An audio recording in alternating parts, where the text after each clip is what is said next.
Bike ট্রেনে আমি এখন বের হয়ে যাচ্ছি। বাইক ট্রেনে যাচ্ছি আমি ইসরায়েলে, মানে ইসরায়েল মানে আমার অন্য একটা সিটিকে আমি ইসরায়েল বানিয়েছি এবং তার পাশে একটা সিটিকে আমি বানিয়েছি। ও ভাই, আমি তো মরে যাচ্ছি। এভাবে আমি ইসরায়েলে কীভাবে মারবো? আমি তো ওখানে গুলা বারো মানে বোমা দিয়ে ফাটাতে, স্টিক বোম না, এপিএস দিয়ে ফুটাবো,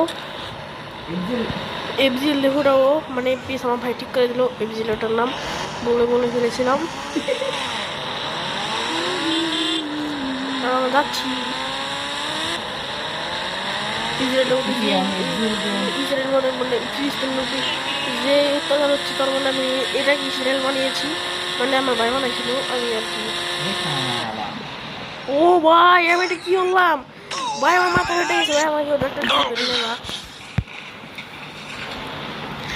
এখন তোর পরে আমার যেতে হবে 1 কোটি টাকার বাইকের কাছে। 1 কোটি টাকার বাইক আমি অনুমতি সারতে পারবো না।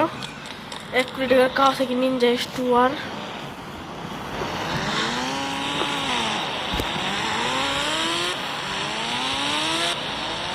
ওই আমার বাড়ি দেখা যাচ্ছে, যেখানে আমি আগে ইসরায়েলে থাকতাম। মানে এখানে মানে এটা পুরান, তো এই জন্য বললাম এটা ইসরায়েল।